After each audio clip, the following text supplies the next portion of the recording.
November 8, 1950. The frozen air above the Yalu River carried the scream of jet engines and the acrid smell of high-octane fuel burning at 30,000 feet. Lieutenant Colonel Kim Il-sung, not the future dictator, but a MiG-15 pilot whose cockpit reeked of sweat and overconfidence, pulled his aircraft into a climbing turn. Certain that American pilots were soft, their planes inferior relics of a decadent democracy. This delusion would shatter in the next 60 seconds, marking the beginning of the most decisive aerial campaign in jet warfare history. 3 months earlier, North Korean propaganda broadcasts had proclaimed to the world that American air power was a paper tiger, their pilots cowardly, their aircraft built by a nation too weak to sustain real combat. The communist forces had swept south across the 38th parallel on June 25, 1950, driving United Nations forces toward the sea with what seemed like unstoppable momentum.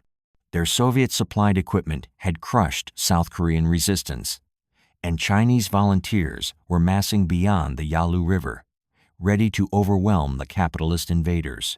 But Captain Lee Myung-hwan, a North Korean intelligence officer, stationed at Sinuiju Airfield, had begun documenting disturbing reports in his classified logbook. Throughout September and October, American bombers appear over our positions daily. Their formations never break, never retreat, never show fear. Our anti-aircraft fire seems insignificant to them. How do they maintain such precision under fire? The sounds of war had changed in those autumn months.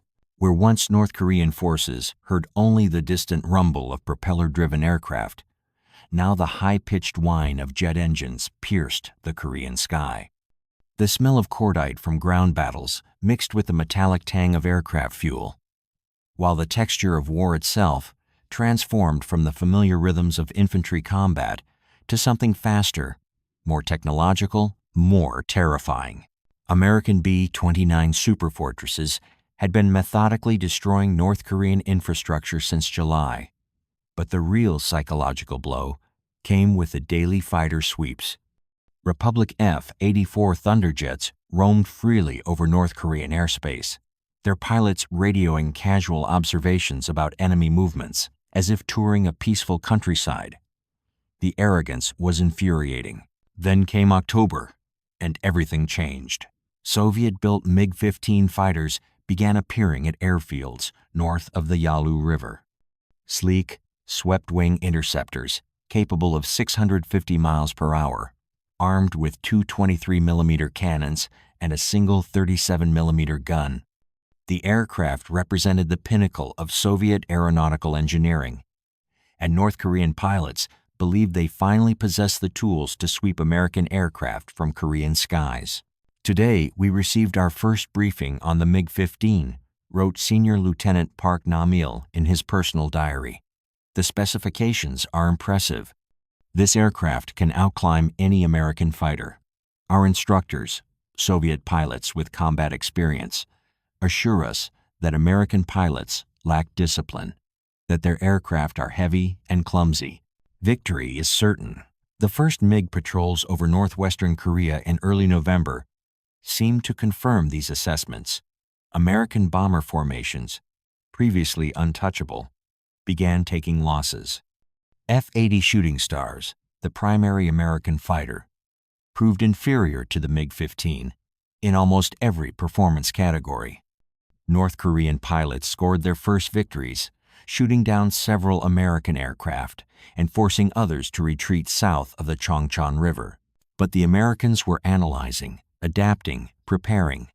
General Curtis LeMay, commanding the Far East Air Forces, had already requested deployment of the newest American fighter, an aircraft that existed in limited numbers, had seen no combat, and represented a technological gamble that could either establish American air superiority or hand the Communist forces complete control of Korean airspace. The North American F-86 Sabre. On November 1, 1950, the first Sabres arrived at Kimpo Air Base near Seoul. Their swept wings and bubble canopies looked remarkably similar to the MiG-15, But beneath the surface lay crucial differences that would determine the outcome of the air war. American pilots began flying familiarization missions, learning the rhythms of combat at 600 miles per hour, preparing for encounters that would unfold in seconds and be decided by fractions of degrees in deflection shooting. What the North Korean pilots didn't know, what their Soviet advisors had failed to mention, was that American pilot training lasted 18 months compared to their own 6-month program. American pilots averaged 300 hours in fighters before entering combat. Many North Korean pilots had fewer than 100 total flight hours. The stage was set for the world's first jet versus jet air war. Now, as Lieutenant Colonel Kim Il-sung climbed toward an incoming formation of American aircraft on November 8th, his radio crackled with confident chatter from his wingmen. 4 MiG-15s against what appeared to be 6 American jets' favorable odds, they believed. He was about to discover how catastrophically wrong they were. The American formation suddenly split, revealing aircraft whose performance characteristics would rewrite the rules of air combat forever. As Kim pulled his MiG into a firing position, he felt something he had never experienced before, the sinking realization that his supposedly superior aircraft was being outmaneuvered by pilots who flew with mathematical precision. What happened next would send shockwaves through every North Korean airfield, from the Yalu River to Pyongyang, beginning a transformation in aerial warfare that would echo through every subsequent conflict. Please let me know where you're watching from and what time it is in your location. If you're enjoying this story of how American air power stunned North Korean forces, hit that like button and subscribe for more incredible historical content that reveals the untold moments that changed the world. The first cannon shells missed Lieutenant Colonel Kim Il-sung's MiG by 18 inches, their 20mm tracers burning past his canopy like deadly fireflies. In that instant, every assumption about American pilots shattered against the reality of 6G, turns executed with surgical precision. This was the moment North Korean air superiority died, though it would take months for the full implications to ripple through communist command structures. The morning air above MiG Alley, that deadly corridor of sky between the Chongchon and Yalu rivers, carried the metallic smell of cordite and hydraulic fluid as aircraft maneuvered at the edge of human endurance. The rough vibration of Kim's control stick told him his MiG was being pushed beyond its design limits, while the bitter taste of pure oxygen from his emergency mask reminded him that death lurked in every maneuver at 30,000 feet. Captain James Jabara, leading the American formation, had spotted the incoming MiGs 12 miles out. Unlike his North Korean counterpart, Jabara possessed something that would prove decisive: 18 months of intensive training, including 300 hours in the F-86 Sabre, and tactical knowledge gained from analyzing every available scrap of intelligence about MiG performance characteristics. The Sabre pilots executed a textbook defensive split, their aircraft responding to control inputs with a crispness that stunned the attacking MiG pilots. Where North Korean training emphasized individual heroics and aggressive pursuit, American doctrine stressed coordinated teamwork and disciplined energy management. The American fighters separated like they were connected by invisible strings, Kim would later write in his captured diary. Every movement was planned, coordinated, precise. We attacked 4 individual aircraft. They fought as one organism with 6 heads. The technological differences became apparent within seconds.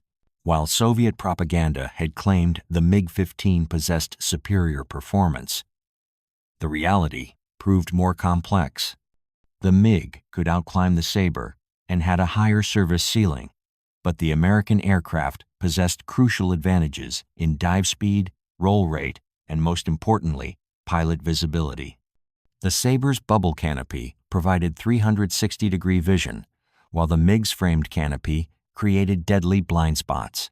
Lieutenant Park Nam-il, flying Kim's wing, discovered this disadvantage when Jabara's wingman, Lieutenant Bruce Hinton, rolled inverted and dropped behind the North Korean formation without being detected. The first indication Park had of danger was the sound of cannon shells tearing through his aircraft's fuselage. Control surfaces gone. Engine fire warning. Oil pressure dropping. Park radioed, his voice betraying the panic that Soviet training had failed to suppress. His MiG entered an uncontrollable spin, forcing him to eject over enemy territory, the first of what would become hundreds of similar defeats. But the most devastating revelation came when Kim attempted to disengage. MiG doctrine, inherited from Soviet air-to-air tactics, emphasized climbing attacks followed by high-speed escapes using the aircraft's superior ceiling performance. Kim pulled his MiG into a steep climb, confident that no American fighter could follow. The Sabre stayed with him, not only stayed with him, but began closing the distance with a steady, relentless pursuit that defied everything North Korean pilots had been taught about American aircraft limitations. The F-86's engine, a General Electric J-47 turbojet, delivered 3,800 pounds of thrust with a reliability that allowed sustained high-power operations, something that temperamental Soviet engines couldn't match. The mathematics of aerial combat turned deadly. At 18,000 feet, Kim's MiG began losing power as its engine struggled with the reduced air density. The Sabre maintained full thrust. Its superior fuel injection system and combustion efficiency providing sustained performance at altitude.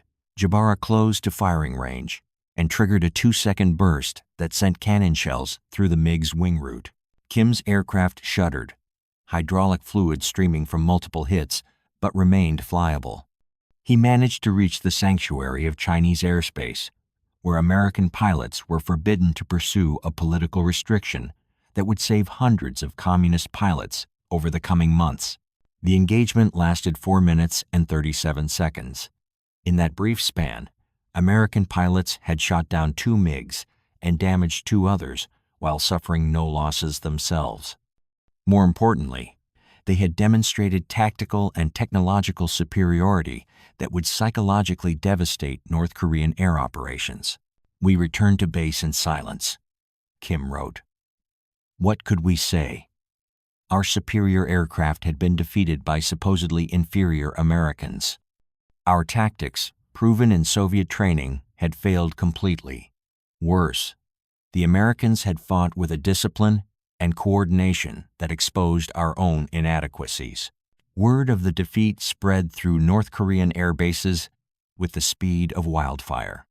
Pilots who had boasted of American weakness just hours earlier now faced the reality that their enemy possessed not only superior training, but aircraft capable of exploiting every tactical advantage.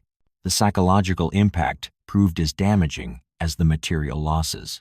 Senior Lieutenant Ri Chang-soo, stationed at Antung Airfield, recorded the changing mood in his personal journal. The returning pilots speak in whispers. They describe American formations that move like flocks of birds, anticipating each other's movements. They speak of aircraft that accelerate when ours struggle to maintain speed. Most disturbing, they describe pilots who show no fear, no hesitation, no doubt. Ground crews at communist air bases began documenting patterns that contradicted everything they had been told about American industrial capacity. Damaged Sabres returned to combat within days, their repairs completed with precision and speed that suggested unlimited resources. Meanwhile, MiG spare parts remained scarce, and damaged aircraft often sat for weeks awaiting critical components. The Americans, it seemed, could afford to wage war with an intensity that defied communist understanding of resource management. What the North Korean forces didn't yet realize was that November 8th marked only the beginning of their aerial nightmare. Captain Jabara's victory had been observed by American intelligence officers, whose analysis would lead to tactical innovations that would multiply Sabre effectiveness exponentially. The war in the sky was about to become a systematic demolition of communist air power, executed with an efficiency that would redefine the meaning of air superiority. But first, the full scope of American technological advantages had yet to be revealed. December 15th, 1950. The Ready Room at Kimpo Air Base hummed with the low murmur of briefing voices, while the acrid smell of cigarette smoke mixed with the leather and sweat of flight gear worn by men who had become the most feared pilots in the world. The mathematical precision of American air superiority was about to transform into something approaching aerial annihilation. Major George Davis adjusted his throat microphone and studied the intelligence photographs spread across the briefing table. Enemy aircraft losses had reached catastrophic proportions. 47 MiGs destroyed in 6 weeks, with only 3 Sabre losses. But these numbers told only part of the story. The psychological collapse of North Korean air operations was creating a cascade effect that threatened communist control of Korean airspace entirely.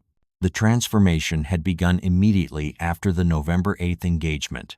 Captured documents from Senior Lieutenant Pak Chol-nam, shot down on November 23rd, revealed the internal chaos consuming North Korean air units. Morale is collapsing.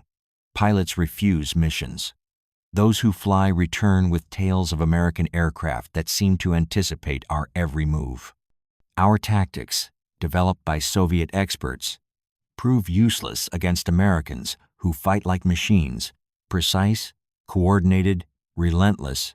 The sounds of war had changed dramatically at communist air bases, where once the confident roar of MiG engines punctuated daily operations. Now the silence stretched for hours between sorties. The metallic clang of empty ammunition carts replaced the busy loading of fully armed aircraft, while the texture of daily operations shifted from aggressive confidence to desperate survival. American tactics had evolved with lethal efficiency.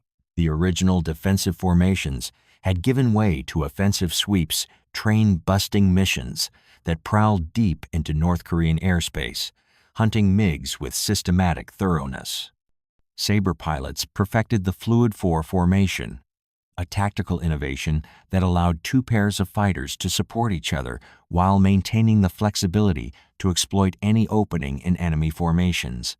Captain Robinson Risner, whose kill ratio would eventually reach 8 confirmed victories, developed the technique of dragging MiGs into disadvantageous positions. By appearing vulnerable while maintaining tactical awareness, Risner would lure aggressive communist pilots into energy-depleting maneuvers that left them helpless against coordinated Sabre attacks. The technological advantages continued multiplying. American ground crews maintained 93% aircraft availability, meaning that nearly every Sabre reached the flight line combat-ready each morning. Communist maintenance struggled to keep 60% of their MiGs operational, hampered by spare parts shortages and the constant pressure of American bombing attacks on their supply lines. But the most devastating development came from an unexpected source: radar technology. American ground control radar installations, positioned throughout South Korea, provided Sabre pilots with real-time intelligence about enemy aircraft movements. Communist pilots, operating without similar support, flew blind into carefully orchestrated ambushes. The psychological effect of fighting an enemy who seemed omniscient proved as damaging as the actual combat losses. "They know where we are before we cross the Yalu," wrote Lieutenant Cho Kwang-soo in his final diary entry before being shot down on December 3rd. American fighters positioned themselves perfectly for interception. We climb toward our patrol altitude and find them waiting. It is like flying into a trap that was set days in advance. The human cost mounted remorselessly. North Korean pilot training programs, originally designed to produce experienced aviators over 12-month cycles, compressed into 6-week crash courses. As combat losses depleted experienced instructors, new pilots arrived at frontline squadrons with minimal flight experience, only to be shot down on their first or second combat missions. Ground observers throughout North Korea documented the psychological impact on civilian populations. The constant sight of MiG formations retreating before smaller numbers of American aircraft shattered the mythology of communist technological superiority. Propaganda broadcasts that had proclaimed inevitable victory now spoke in muted tones about temporary setbacks and strategic withdrawals. The cascade effect reached beyond purely military considerations. Chinese volunteer pilots, who had begun arriving in late November to bolster North Korean air operations, discovered that their extensive training in Soviet tactics provided little advantage against American innovations. Colonel Wang Hai, commanding the Chinese 3rd Fighter Aviation Division, would later write in his memoirs, "We had studied every aspect of the MiG-15's performance characteristics. We understood Soviet air-to-air doctrine thoroughly. What we had not anticipated was fighting Americans who ignored conventional limitations, who pushed their aircraft beyond published specifications, who coordinated their attacks with a precision that suggested telepathic communication. The Americans had indeed pushed their aircraft beyond normal limits." Sabre pilots routinely exceeded manufacturer recommendations for G-forces, engine temperatures, and structural loads. The aircraft responded with a reliability that stunned both friend and enemy. Where communist pilots treated their MiGs with careful reverence, American pilots flew their Sabres with aggressive confidence that came from understanding superior engineering. Statistics began telling the story of systematic destruction. By year's end, American pilots had claimed 138 MiG kills, while losing only 14 Sabres, a kill ratio approaching 10-1. More significantly, Communist air operations had effectively ceased over South Korea and were becoming increasingly ineffective even north of the 38th parallel. What would you do if you were a North Korean pilot, watching your Air Force disintegrate around you? Would you continue flying hopeless missions against an enemy who seemed invincible? Or would you find ways to avoid combat while maintaining the appearance of military duty? Many communist pilots chose the latter, reporting mechanical problems or fuel shortages to avoid encounters with American formations. The ripple effects extended into every aspect of communist military operations. Without air cover, North Korean and Chinese ground forces became vulnerable to constant harassment by American fighter bombers. Supply convoys moved only at night, their effectiveness reduced by 70%. Artillery positions faced immediate destruction once detected by roaming Sabres. Power belonged to those who controlled the sky. The systematic destruction of communist air power was approaching completion. But the Americans had identified an even more ambitious objective. Intelligence reports suggested that Soviet pilots had begun flying combat missions under North Korean markings, a development that would test American air superiority against the world's most experienced jet pilots. The stage was set for confrontations that would determine not just the outcome of the Korean Air War, but the global balance of aerial power in the jet age. April 12, 1951. Colonel Ivan Kozeyev, the Soviet Union's most decorated fighter ace with 62 confirmed kills from World War II, pulled his MiG-15 into a climbing turn above the Yalu River, his oxygen mask fogging. With the rapid breathing of a man who had just discovered that reputation meant nothing against systematic technological superiority. This moment marked the final collapse of communist air power and the birth of American global aerial dominance that would define the next 70 years of warfare. The morning air above MiG Alley carried the familiar smell of aviation fuel and cordite, but now it mixed with something new, the metallic taste of desperation that had infected every communist airbase from Antung to Mukden. The rough vibration through Kozayev's control stick told him his aircraft was being pushed beyond its structural limits in a futile attempt to match American performance, while the texture of defeat had become as tangible as the worn leather of his flight gloves. Soviet intervention had been Stalin's answer to the catastrophic losses suffered by North Korean and Chinese pilots. If properly trained, communist aviators, flying superior aircraft, could not defeat the Americans, then the Soviet Union's most experienced pilots would demonstrate how air combat should be conducted. Kozeyev commanded a regiment of hand-picked veterans, men who had dominated the Luftwaffe over Berlin and Vienna, who understood every nuance of high-speed aerial combat. They lasted 6 weeks against American opposition. The transformation had been swift and merciless. Soviet pilots, accustomed to fighting German aircraft with limited maneuverability and predictable tactics, encountered Americans who flew with mathematical precision and tactical innovation that rendered experience meaningless. Major James Jabara, now commanding the 4th Fighter Wing, had developed new formations specifically designed to exploit MiG weaknesses while maximizing Sabre advantages. The Americans fight like chess masters, Kojetab wrote in his classified report to Moscow. Every move calculated 3 steps ahead. We attack where they want us to attack. We maneuver as they predict we will maneuver. It is not individual skill they have mastered, but systematic coordination that makes resistance futile. The technological gap had widened beyond Soviet comprehension. American aircraft maintenance achieved 97% readiness rates, while MiG squadrons struggled to maintain half their aircraft in flyable condition. Spare parts shortages forced Soviet mechanics to cannibalize 3 aircraft to keep one operational, while American ground crews worked with unlimited resources and precision tools that ensured perfect aircraft performance. Captain Charles Cleveland, leading a 4-ship formation of Sabres, spotted Kojetab's regiment climbing toward an incoming bomber formation on April 12th. The Soviet pilots flew in the classical Finger 4 formation that had dominated European skies 6 years earlier, but Cleveland's flight employed the Fluid 4 tactical innovation that allowed instantaneous response to changing combat conditions. The engagement unfolded with lethal efficiency. Soviet training emphasized individual pilot skill and aggressive pursuit tactics. American doctrine stressed coordinated teamwork and energy management. When Kojetab's wingman broke formation to pursue what appeared to be a damaged Sabre, he flew directly into a carefully orchestrated trap. Cleveland's element leader, Captain Richard Becker, had deliberately presented his aircraft as vulnerable while maintaining tactical awareness and energy advantage.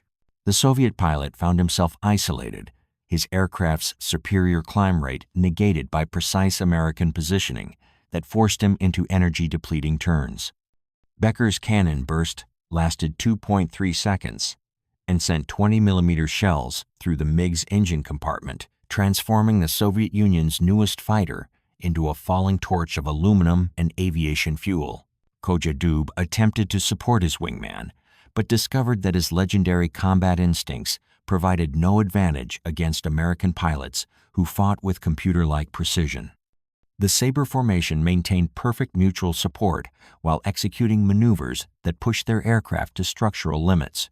Soviet pilots, trained to treat their aircraft with mechanical sympathy, could not match American aggressiveness that came from understanding superior engineering tolerances.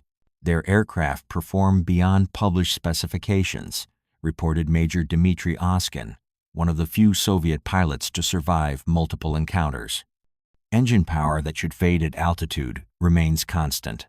Control surfaces that should stiffen in high-speed dives respond perfectly. They fly their machines like extensions of their bodies, while we treat ours like delicate instruments. The mathematics of aerial combat had shifted permanently in America's favor. Soviet pilots averaged 200 hours of flight time before entering combat. Impressive by any standard, except when compared to American pilots, who accumulated 500 hours and trained specifically in high-altitude jet tactics. More importantly, American pilots fought with industrial backing that allowed unlimited training ammunition, fuel, and aircraft replacement. Ground observers throughout North Korea documented the psychological impact of Soviet defeats. Communist forces had pinned their hopes on elite pilots flying superior aircraft. When these champions fell to American fighters with the same systematic efficiency that had destroyed North Korean and Chinese air operations, the last vestiges of communist airpower credibility evaporated. The ripple effects extended far beyond the Korean peninsula. Soviet air doctrine, built around individual pilot heroics and aircraft performance advantages, required fundamental revision when confronted with American systematic coordination and technological reliability. Stalin's aviation industry began crash programs to develop aircraft capable of matching Sabre performance, while Soviet pilot training expanded to emphasize formation tactics over individual skill. But the Americans had already moved beyond incremental improvements. Intelligence reports reaching Moscow described new American fighters undergoing testing aircraft that promised even greater performance advantages. The North American F-100 Super Sabre, capable of supersonic flight in level flight, represented technological advancement that would make the current generation of fighters obsolete. American industry, operating at wartime production levels, could field new aircraft faster than Soviet engineers could counter existing designs. Power belonged to those who innovated fastest. By war's end, in July 1953, American pilots had established kill ratios that defied military convention. 792 confirmed MiG kills against 78 Sabre losses, a 10-to-1 advantage that represented the most decisive aerial victory in modern warfare. More significantly, the psychological impact had transformed global perceptions of American military capability. Colonel Kozedub returned to the Soviet Union in May 1951, his regiment having suffered 70% casualties in 6 weeks of combat. His final report to the Kremlin contained an assessment that would shape Soviet military thinking for decades. American air superiority is not temporary tactical advantage, but systematic, technological, and doctrinal supremacy. They possess industrial capacity, training programs, and tactical innovation that we cannot match with current resources. Any future conflict must assume American control of airspace. The transformation was complete. North Korean forces that had mocked American air power in June 1950 now operated under the assumption that daylight movement meant certain destruction. Chinese volunteers planned operations around American air schedules, moving only during brief windows when Sabre patrols returned to base for fuel. Soviet pilots, the world's most experienced jet combat veterans, recommended avoiding engagement with American formations whenever possible. The age of American global air superiority had begun, forged in the skies above Korea by pilots whose systematic excellence had redefined the meaning of aerial warfare. The mockery had ended. The dominance would last generations. In the end, North Korean troops weren't just stunned by American jets, they were transformed by them, along with the entire communist world's understanding of modern warfare's new realities.